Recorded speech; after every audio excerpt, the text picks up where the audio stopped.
서울시청 앞에 크리스마스 대형 추리가 세워져 있습니다.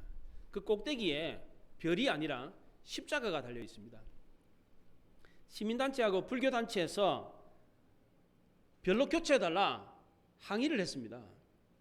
별은 꿈과 희망, 비전을 뜻하는 것이지만 십자가는 고통과 죽음을 뜻하는 것이니까 더더욱 이 십자가는 특정 종교를 상징하는 거기 때문에 바꿔달라, 그렇게 항의를 했습니다. 물론 맞는 말입니다. 성탄절은 모든 종교의 축제일이 아니라 기독교인의 축제입니다. 아이들이 성탄절 그러면 뭘 떠올립니까? 산타크루스를 떠올립니다. 그 성탄절의 주인공이 산타크루스입니까? 누들프 사슴코입니까? 성탄절의 주인공은 엄연히 예수 그리스도입니다. 근데 요즘 세상은 성탄절은 예수님이 오신 날이 아니라 산타크루스가 온 날로 알고 있어요. 우리 옛말에 서무당이 사람 잡는다, 반푼수가 집안 망친다, 그런 말을 합니다. 어렴풋하게 아는 사람이 아예 모르는 사람보다 더 위험하다는 뜻입니다. 영국 속담에 어중간한 진리는 거짓보다 더 위험하다라는 말이 있습니다. 전혀 모르는 사람은 어떤 일을 아예 시작부터 하지 않습니다. 그런데 어중간하게 아는 사람은 시작은 해요. 그런데 꼭 문제를 일으킵니다. 예수님 당시에도 어중간하게 아는 사람들이 있었습니다. 바로 유대인들이었습니다. 초대교회 기독교를 박해했던 사람들은 이방인들이 아니라 유대인들이었습니다. 이들은 기독교인들과 친형제지간이었고 친족들이었습니다. 예수님은 유대 종교 지도자들 서기관과 바리새인들과 논쟁하느라 많은 시간을 할애했습니다. 그런데 서기관과 바리새인들은 예수님의 말씀을 듣고 깨닫기는커녕 오히려 예수님을 배척했습니다. 이들은 기독교에 대해서 어중간하게 알고 있었습니다. 예수님을 부인하고 예수님을 십자가에 못 박았던 사람들은 아예 기독교에 대해서 모르는 사람이 아니라 어중간하게 기독교를 아는 사람들이었습니다. 그렇다면 지금은 어떻습니까? 오늘 교회를 핍박하고 기독교를 공격하는 사람들은 어떤 사람들입니까? 무신론자들입니까? 다른 종교인들입니까? 그렇지 않습니다. 어느 정도 기독교에 대해서 아는 사람들입니다. 교회도 몇 번 나와보고 설교도 들어보고 성경도 읽어본 사람들입니다. 왜 이런 사람들이 기독교를 공격합니까?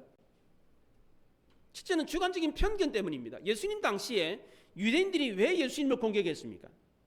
구약 성경을 통해서 그들이 알고 있는 메시아에 대한 지식과 예수님이 너무나도 달랐기 때문입니다. 성경을 통해서 알았던 메시아는 다윗의 후손으로 왕족이니까 왕궁에서 왕자로 태어날 줄 알았습니다. 그런데 예수님은 마국간에서 목수의 아들로 태어났습니다.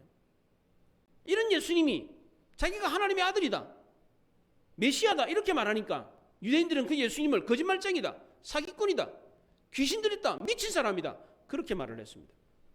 유대인들은 이런 잘못된 편견에 사로잡혀서 예수님이 하나님의 아들이라는 것을 부인해버렸습니다. 예수님이 하셨던 주옥과 같은 말씀은 미친 소리로, 예수님이 행하셨던 표적과 기사는 귀신의 힘을 빌려가지고 행한 것이다 그렇게 매도를 했습니다. 두 번째로 사람들이 기독교를 공격하는 이유는 제대로 알지 못하기 때문입니다. 많은 사람들이 전도를 받고 교회 안으로 들어오는데 교회 안으로 들어오면 교회 안에서 좋은 모습도 보지만 안 좋은 모습도 봅니다. 그중에 몇몇 사람들이 교회 안 좋은 모습을 보고 시험에 듭니다. 그 안 좋은 모습을 보고 부정적인 생각을 가지고 등을 돌리고 교회를 떠나버리는 사람들이 있습니다. 교회에 들어왔으면 교회 안에서 진리를 발견해야 되는데 안 좋은 모습을 보고 눈이 어두워져 가지고 진리를 못 봐요. 그리고 대충 보고는 진리를 찾지도 않고 교회 안에는 진리가 없다 그렇게 생각을 해버립니다. 찾아보지도 않고 진리가 없다고 그래요. 물론 교회가 비판을 받아야 될 내용들이 없는 게 아닙니다. 왜냐하면 교회 역시도 사람들이 모인 공동체이기 때문에 잘못이 있게 마련입니다. 세상 사람들의 눈살을 찌푸리게 하는 경우가 종종 있습니다. 그렇다고 교회 안에 진리가 없느냐? 그렇지 않습니다. 겉으로 드러나는 몇몇 부수적인 잘못 때문에 교회 안에 진리가 없다 이렇게 말해서는 안 되는 것입니다. 이것 때문에 교회를 등 돌리고 나가버려서 교회를 비판하는 사람들이 있습니다. 그러나 하나님이 우리에게 주신 이 성경은 분명한 진리입니다. 저는 성경을 연구하는 목사로서 성경을 읽을 때마다 깜짝깜짝 놀랄 때가 많습니다. 어떻게 이렇게 놀랍고 오묘한가? 어떻게 이렇게 논리정연하게 일관성 있게 하나의 빈틈도 없이 이렇게 정확하게 완벽하게 진리를 말하고 있는가? 깨달을 때마다 막 깜짝깜짝 놀랍니다. 아무리 완벽한 책이라고 할지라도 빈틈이 있게 마련입니다. 그래서 학자들이 학술 발표를 할 때에 계속해서 흠을 잡습니다. 학위를 받잖아요. 석사학위, 박사학위 받을 때 디펜스하는 과정이 있습니다. 그러니까 그냥 박사, 석사 그냥 주는 게 아니에요. 그걸 발표를 해야 돼요. 내가 이렇게 이 학위를 받고자 합니다. 이 내용으로 학위를 받고자 합니다. 그걸 발표를 해야 돼요. 발표를 하고 사람들이 평가를 받아요. 그게 디펜스 과정인데, 그러면 사람들이 막 비판해요. 그럼 그 비판에 대해서 다 대답을 해줘야 돼. 그걸 이겨내야지 학위가 나오는 거예요, 이게. 그런데 성경은 너무나도 일관되고 통일되기 때문에, 완벽하기 때문에 어느 누구도 비판할 수 있는 내용이 없어요. 지금까지 성경이 잘못됐다 그렇게 말하는 사람이 누가 있어요? 아무도 없습니다. 지난주 설교 내용 중에도 하나님이 시내산에서 이스라엘 백성들이 가까이 오지 못하도록 했다는 내용이 있었습니다. 하나님이 거룩하시기 때문에 이스라엘 백성들을 가까이 하지 못하게 했습니다. 왜냐하면 하나님이 거룩하시기 때문에 인간들은 하나님께 가까이 하면 죽어버려요. 하나님이 가까이 가시면 인간들이 죽어버립니다. 이게 이 원리인데, 이 원리를 깨고 다른 성경에 뭐 하나님이 인간에게 가까이 하나님을 만났다, 사람이 누가 하나님을 봤다, 이런 걸 기록한다면 그건 엉터리가 되는 거예요, 성경이. 그렇잖아요? 그래서 성경에 빽빽한 구름 사이에 하나님이 숨어서 이스라엘 백성들을 만났어요. 그 빽빽한 구름이라는 내용이 나와요. 그걸 보면서 제가 정말 감탄을 자아냈어요. 이렇구나. 이 성경의 원리가 하나님이 인간에게 모습을 보여준 인간들이 죽어버리니까, 그래서 빽빽한 구름으로 가려가지고 하나님이 말씀하셨구나. 그냥 하나님이 말씀하시면 되잖아요. 나타나가지고. 그런데 그렇게 하지 않고 성경에 빽빽한 구름으로 가려서 하나님이 말씀하셨대. 그걸 보면서 정말 성경이 정말 완벽하게 쓰여졌구나. 여기서는 이 말하고 저기서는 저 말하고 이런 내용이라면 그건 엉터리죠. 그것도 성경은 한 사람이 쓴 게 아니라 40여 명이 썼습니다. 1500년에 걸쳐가지고 쓴 성경입니다. 그런데 어떻게 이렇게 일관되게 완벽하게 쓰여질 수가 있습니까? 한 사람이 써도 완벽하게 쓰기 어려운데 40명이 1500년에 걸쳐서 썼는데 어떻게 이렇게 완벽해요? 앞뒤가 딱 맞아요. 틀린 데가 없어요. 모순된 점이 없어요. 왜 그렇습니까? 하나님이 쓰셨기 때문입니다. 이렇게 놀라운 진리가 성경 안에 있는데 이것을 알지 못하고 기독교를 공격하는 사람들이 있습니다. 분명히 기독교 안에 진리가 있습니다. 이것을 알지 못하기 때문에 기독교를 공격하는 것입니다. 그렇다면 진리를 모르기 때문에 기독교를 공격하는 것입니까? 그렇지 않습니다. 세 번째로, 그 이전에 우리 안에 진리를 거부하는 악한 본성이 있기 때문입니다. 이것을 알지 못하고 유대인들이나 그 당시 지식인들은 죄는 무지에서 비롯됐다라고 생각하고 교육을 강조했습니다. 헬라 철학자 소크라테스가 유명한 말을 했죠. 뭐라고 했습니까? 네 자신을 알라. 그 말을 했죠, 소크라테스가. 근데 소크라테스가 했던 유명한 말이 그 말만 있는 게 아니에요. 죄는 무지에서 비롯된다라는 말도 했습니다. 우리가 악을 행하는 것은 우리 양심의 법을 거스렸기 때문이 아니라 선한 건지 선한 게 뭔지 모르기 때문에 악을 행한다, 그렇게 말을 했습니다. 죄는 도덕적인 문제가 아니라 지적인 문제이다. 우리의 본성에는 아무런 문제가 없는데 단지 무지하기 때문에 죄를 행하는 거다, 이렇게 말을 했습니다. 과연 그렇습니까? 인간의 죄악된 본성을 인정하지 않았습니다.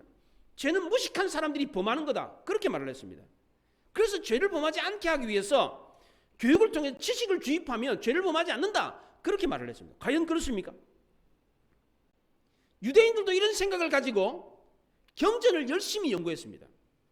진리를 통해서 교육을 통해서 진리를 발견할 수 있다고 생각했습니다. 그래서 요한복음 5장 39절에 너희가 성경에서 영생을 얻을 줄 생각하고 성경을 상고하거니와 이 성경이 곧 내게 대하여 증언하는 것이니라, 이렇게 말했습니다. 유대인들은 성경에서 진리를 얻을 줄 알고 성경을 열심히 읽었습니다. 열심히 교육하면 진리를 발견할 수 있다, 이렇게 생각했습니다. 그래서 유대인들이 성경 열심히 읽어가지고 진리를 발견했습니까? 그렇지 않습니다. 오히려 진리 되신 예수님을 배척했습니다. 인간의 몸을 입고 이 땅에 오신 하나님의 아들 예수 그리스도를 십자가에 못 박아 죽여버렸습니다. 우리가 범죄한 것은 무지해서가 아닙니다. 우리의 본성이 악하기 때문입니다.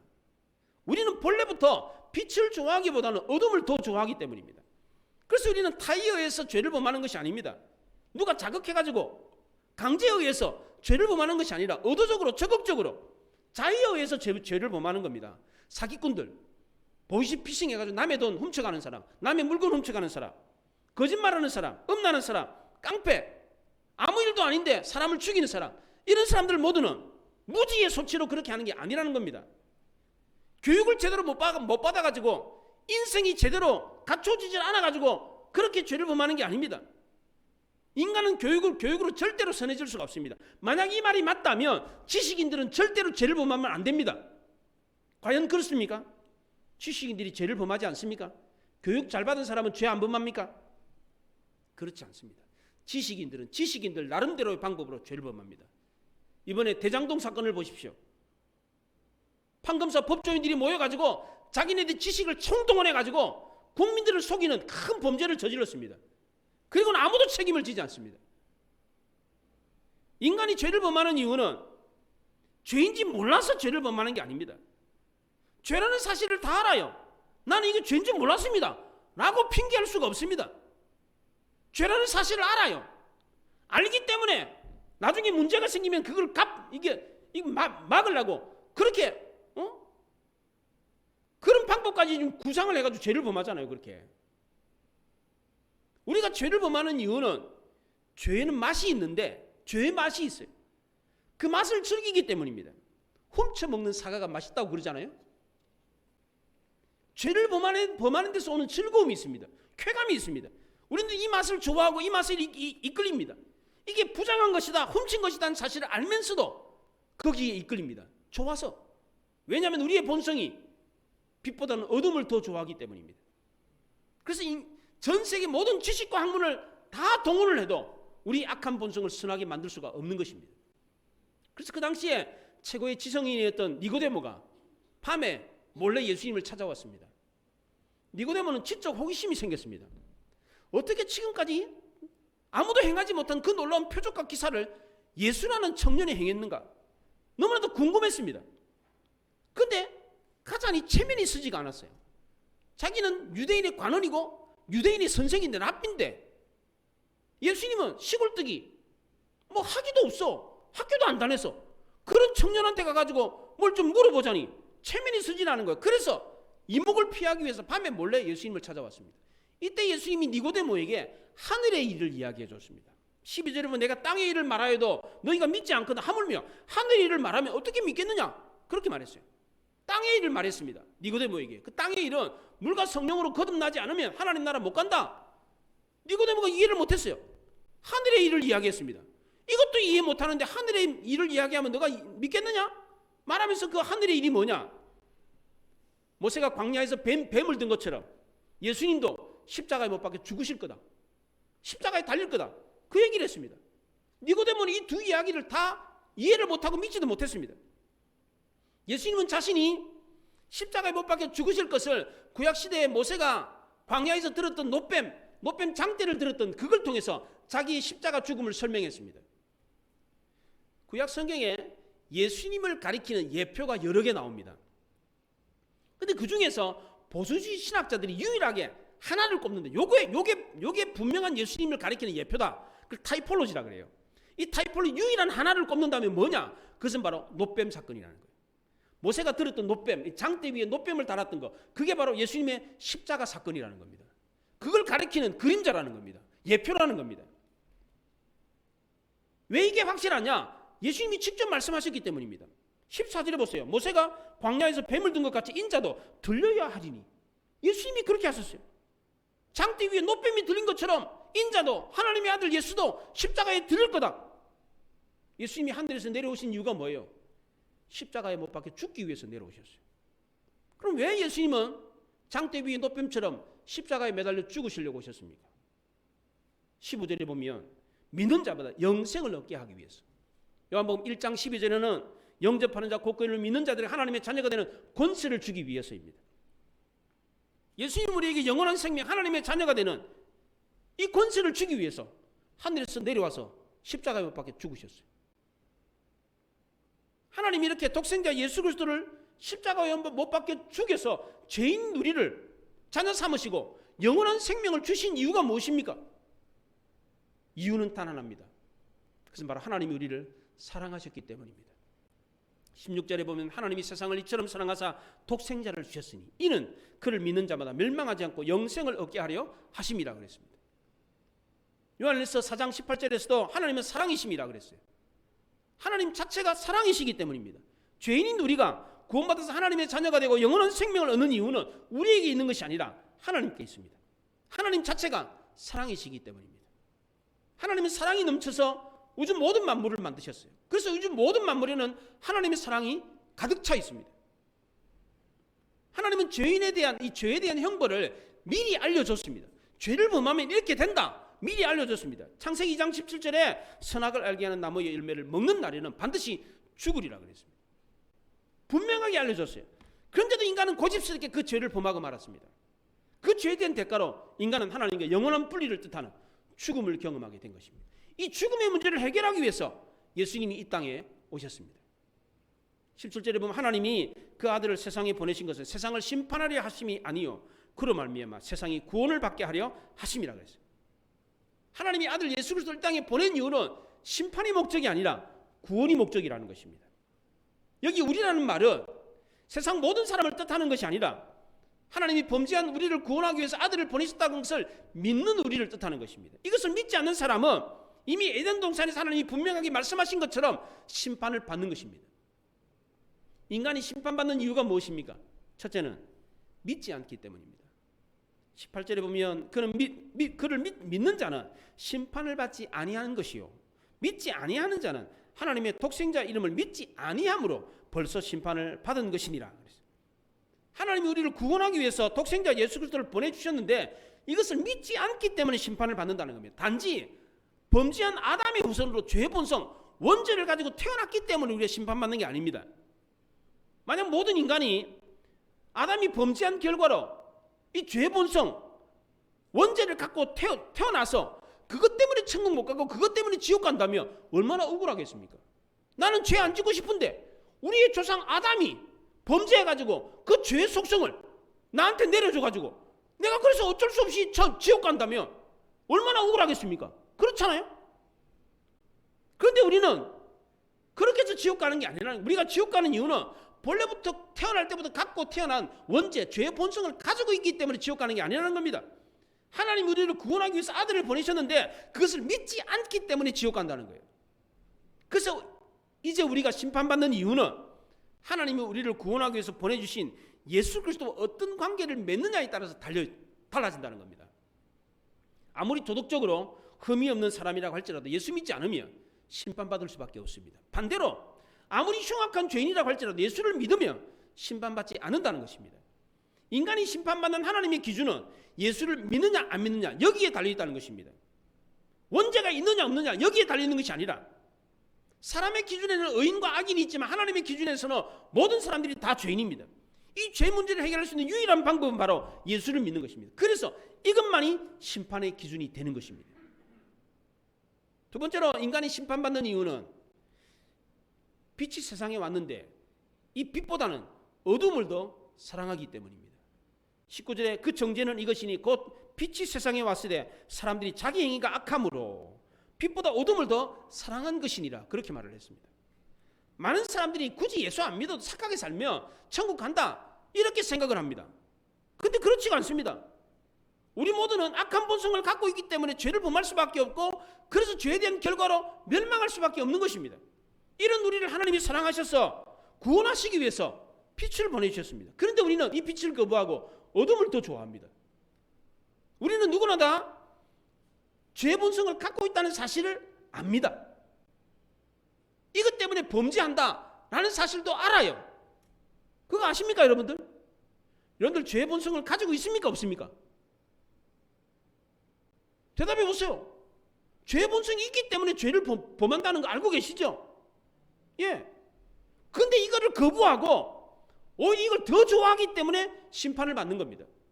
나는 죄의 본성을 가지고 있다. 악한 본성을 가지고 있다. 그래서 나는 죄를 범한다.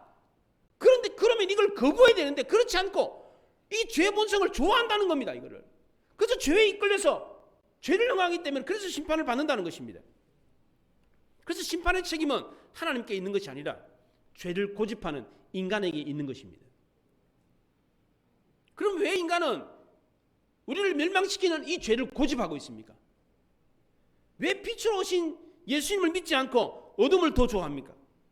첫째는 자기 행위가 악하기 때문입니다. 18절에 보면 자기 행위가 악함으로 빛보다 어둠을 더 사랑한 것이니라. 자기 행위가 악하기 때문에 빛보다 어둠을 더 좋아한다고 합니다. 자기 행위가 악하다 이 말이 미완료로 되어 있습니다. 과거에도 악했고 지금도 악하다는 겁니다. 과거에도 그렇고 지금도 계속해서 악하기 때문에 빛으로 오신 예수님을 거부하는 것입니다. 쉽게 말하면 사람들이 교회에 안 나오는 이유가 뭡니까? 자기 행위가 악하기 때문입니다. 어떤 성도 한 분이 오랫동안 교회 안 나오는 분을 만났어요. 전도를 하면서 왜 요즘 교회 안 나오십니까? 라고 물었더니 자기 옷을 보여주면서 보십시오. 내 옷이 이렇게 다 떨어져가지고 부끄러워서 교회 못 나갑니다. 하나님은 겉을 보는 게 아니라 속을 보십니다. 그랬더니 이분이 또 속옷을 보여주면서 보십시오. 속옷까지 다 떨어져가지고 부끄러워서 교회 못 나갑니다. 물론 옷 이야기를 했지만 이것은 겉과 성이 추악한 모습으로 있기 때문에 하나님 앞에 못 나간다 그런 얘기입니다. 미국의 한 신학연구소에서 당신은 왜 교회에 나오지 않습니까? 설문조사를 했습니다. 74%의 사람들이 교회에 기대할 게 없어서 안 나간다고 합니다. 61%가 교회 문제가 있어서 안 나간다. 48%가 교회 나갈 시간이 없어서, 42%가 교회 관심이 없어서, 40%는 교회 나가면 돈 내야 되니까, 이 외에도 상당수 많은 사람들이 교회 나가면 지루하니까 교회가 시대에 뒤떨어서 안 나간다 그렇게 말합니다. 근데 참 흥미로운 것은 12%만 하나님을 믿지 않기 때문에 교회 안 나간다 이렇게 대답을 했습니다. 그러니까 대부분 교회 안 나가는 이유가 교회 때문이라는 겁니다.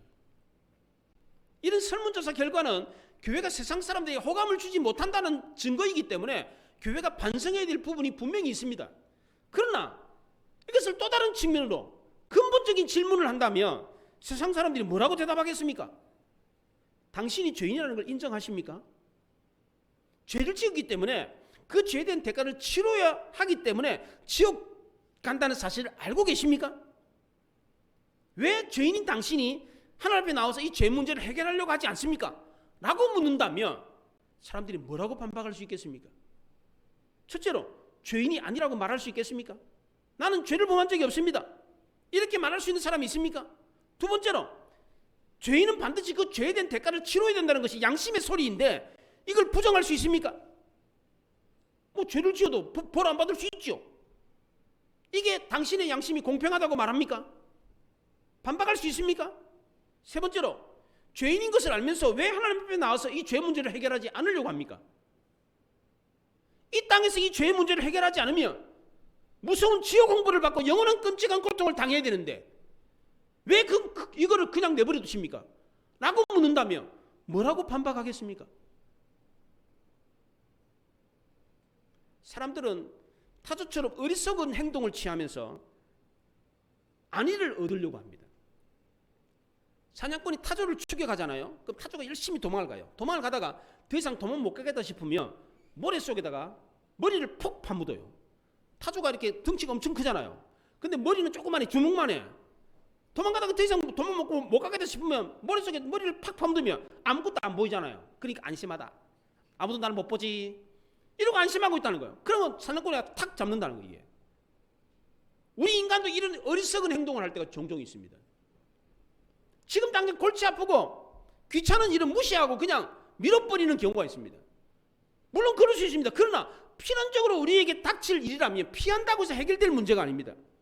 반드시 대면해서 해결해야 됩니다. 그게 뭡니까? 죄의 문제, 죽음의 문제. 이거는 피한다고 해서 해결될 문제가 아닙니다. 외면한다고, 무관심한다고, 무시한다고 해서 해결될 문제가 아닙니다. 모든 사람들은 다 이 죽음의 문제, 죄의 문제에 직면하게 되어 있습니다. 그렇다면 해결해야 되잖아요. 애써서 외면한다고 해서 해결됩니까 이게? 그렇지 않다는 겁니다. 그런데 왜 사람들이 이 죄의 문제, 죽음의 문제에 이걸 회피합니까? 왜 타조 같은 행동을 합니까? 자기 행위가 악하기 때문입니다. 두 번째로 사람들이 빛으로 나오지 않고 예수 믿지 않고 어둠을 사랑하고 죄를 고집하는 이유는 자기 행위가 악한데 그 악한 행위가 드러날까 두렵기 때문입니다. 20절에 보면 악을 행하는 자마다 빛을 미워하여 빛으로 오지 아니하는 이는 그 행위가 드러날까 함이요 그랬어요. 여기서 악을 행하는 자는 그 당시에 종교 지도자들이었습니다. 이들은 자기 행위가 악하기 때문에 빛으로 나오지 않았습니다. 여기 빛으로 나온다는 말은 돌이켜 회개한다는 뜻인데, 그 당시 종교 지도자들은 모세의 자리에 앉아가지고 겉으로는 더할 나위 없이 경건한 모습처럼 보였습니다. 그러나 그들의 내면은 회칠한 무덤처럼 추하디 추했습니다. 이런 이중성, 위선적인 모습을 가지고 있다면 겸손하게 하나님 앞에 나와서 인정하고 회개하면 되는데 오히려 감추려고 하는데 급급했습니다. 그래서 이들은 빛보다 어둠을 더 좋아했던 것입니다. 그 당시 종교 지도자들만 이랬느냐? 우리도 똑같습니다. 진리고 빛이신 예수님이 오심으로 내 추함이 드러났을 때 부끄럽잖아요. 그럼 인정하고 회개하면 되는데 그렇게 하지 않습니다. 오히려 빛에서 더 멀어지고 계속해서 악에 머물러 있으려고 합니다. 왜냐하면 우리는 악이 더 익숙하기 때문입니다. 게다가 과거로부터 지금까지 계속해서 행하는 이 악이 드러날까 두렵기 때문입니다. 빛이 싹 비치면 내 추한 모습이 드러나는 거예요. 그게 드러나니까 빛이 비치니까 멀어지는 거, 오히려 도망가는 거예요. 만약 지금까지 반복했던 우리의 행위가 선하다면 드러난들 뭐가 부끄럽겠어? 차라리 드러나는 게 낫지. 그렇잖아요. 그런데 우리가 지금까지 행했던 행위는 추하디 추한 부끄러운 것들이 너무 많기 때문에 빛이 오신 예수님을 거부하는 것입니다. 회개하면 되는데 우리는 이렇게 하기가 참 어렵습니다. 왜냐하면 회개는 우리의 본성이 아니기 때문입니다. 오히려 빛보다는 어둠을 더 좋아하기 때문입니다. 하늘을 우러러 한 점 부끄러움이 없는 사람이 누가 있겠습니까? 우리는 하나님 앞에 모두 다 죄인입니다. 모두 다 죄인이기 때문에 스스로 이 죄 문제를 해결할 수가 없습니다. 그래서 우리의 죄를 해결하기 위해서 하나님이 해결사를 보내주셨습니다. 그분이 누구입니까? 바로 예수 그리스도입니다. 예수님은 우리 죄를 대신해서 십자가에서 그 죄값을 치르기 위해서 이 땅에 오셨습니다. 하나님의 아들 예수님이 이 땅에 보내신 이유는 이 땅을 심판하기 위함이 아니라 이 땅을 구원하기 위함입니다. 그럼 우리는 어떻게 하면 됩니까? 구약시대 광야에서 불뱀이 물려가지고 죽어가는 이스라엘 백성들은 어떻게 했습니까? 장대 위에 달린 그 놋뱀을 쳐다보았습니다.